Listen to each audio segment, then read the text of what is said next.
बंद था जो कल तलक अब रास्ता वो चल पड़ा।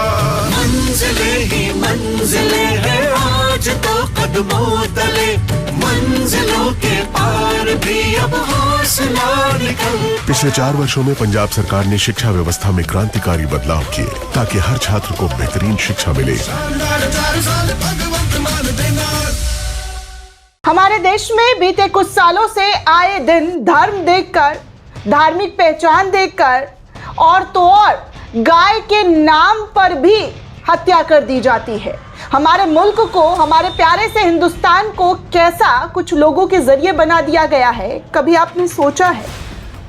कभी आपने ठहर कर सुना है, देखा है कि जो हमारे आसपास हो रहा है वो कितना भयानक और कितना भयावह है? लेकिन वहीं दूसरी तरफ दोस्तों, जब कुछ अच्छी खबर आती है, जब कुछ अच्छी तस्वीरें आती है, कम संसाधनों के बीच जब देश का नाम रोशन किया जाता है, देश का नाम फक्र से उठाया जाता है, तब ऐसी खबरों को क्यों दबा दिया जाता है? क्यों ऐसी खबरों को बताने की हिम्मत नहीं की जाती है कि देखिए, आज बीते 11 सालों में अगर पीछे का पन्ना उलट कर देखेंगे तो आपको ना जाने कितनी मौतें, कितनी ज़्यादा लिंचिंग, धार्मिक पहचान देखकर, धर्म के आधार पर उत्पात मचाकर, मस्जिदों के आगे नाच कर, झंडा फहराकर, ईंट पत्थर चलाकर, मज़ारों को तोड़कर अपनी कुंठा निकालने की कोशिश की जाती है। लेकिन दोस्तों, आज आपको एक ऐसी खबर बताऊंगी, एक ऐसी रिपोर्ट बताऊंगी जिसे आप तो सुनेंगे ही, लेकिन लोगों को भी सुनाइए, लोगों को भी बताइए कि इस देश में मुसलमानों को तोड़ने की तो बहुत कोशिश की गई, बहुत साजिशें की गई, लेकिन इस देश के मुसलमान खुद को टूटने नहीं दे रहे हैं, बल्कि उसे सीख कर आगे का रास्ता बना रहे हैं। एक ऐसा रास्ता जहां पर ना तो नफरत हो, सिर्फ और सिर्फ संवैधानिक चीज़ें हों, संवैधानिक बातें हों और इस देश का जो मुस्तकबिल है वो बेहतर बने। सच्चर कमेटी की रिपोर्ट कहती है दोस्तों कि इस देश के मुसलमानों की हालत दलितों से भी बदतर है और इस देश के मुसलमानों का राजनीति में क्या अस्तित्व है ये हर कोई जानता है। आज हमारे देश में मुसलमानों की राजनीति में शून्य बराबर हिस्सेदारी है और जो सत्ता में बैठी हुई पार्टी है, जो केंद्र में सरकार है, हर जगह कई राज्यों में उनकी सरकार है, इसके बावजूद भी मुसलमानों की स्थिति में कोई सुधार नहीं आया। इनफैक्ट बस से बदतर हुआ है। बड़े नारे और भाषण देने से तस्वीरें बदल नहीं जाती दोस्तों, लेकिन इन्हीं कड़वी तस्वीरों के बीच जब एक मटन बेचने वाले की बेटी जिला टॉपर बन जाती है तो उसके लिए दिल से सलाम लोगों को देना चाहिए, उसकी हौसला अफजाई करनी चाहिए, उसकी मेहनत को, उसकी पूरी मेहनत को जो शिद्दत से उसने पढ़कर कम संसाधनों के बीच खुद को मजबूत बनाकर आगे बढ़ी है। दरअसल दोस्तों, कहा जा रहा है कि मटन बेचने वाली की बेटी तन्नू जो है वो ज़िला टॉपर बनी है। 461 अंक से उन्होंने इतिहास रचा है और ये बिहार की बेटी है दोस्तों। बिहार की इस बेटी ने वो कारनामा कर दिखाया है जो बहुत कम लोगों के अंदर जज्बा होता है कि धार्मिक पहचान, धार्मिक लिबास और ना जाने कितने एजेंडों के साथ मुसलमानों को टारगेट किया जाता है। आए दिन फसाद जोतने का काम किया जाता है, लेकिन इसके बावजूद दोस्तों बिहार इंटरमीडिएट एग्ज़ाम के रिजल्ट्स का जो ऐलान हुआ है और इस एग्ज़ाम में लड़के से ज़्यादा लड़कियों ने बाजी मारी है। खासकर गांव की लड़कियों ने ये सब साबित कर दिया है कि प्रतिभा किसी की मोहताज नहीं होती है। वैशाली ज़िले के चेहरा कला ब्लॉक की निवासी तन्नू खातून ने अपने पूरे परिवार और ज़िले का नाम रोशन किया है।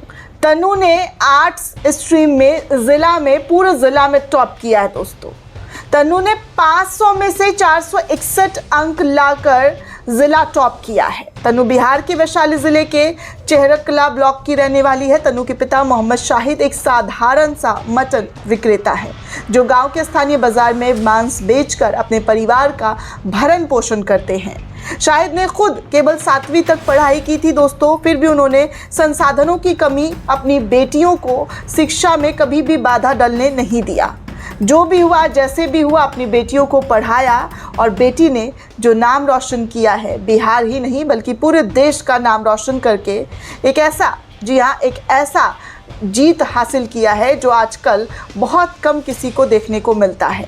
और ऐसी चीज़ें अगर देखने सुनने को मिले दोस्तों, तो इसकी तारीफ़ होनी, जी हाँ, इसकी तारीफ़ होनी चाहिए।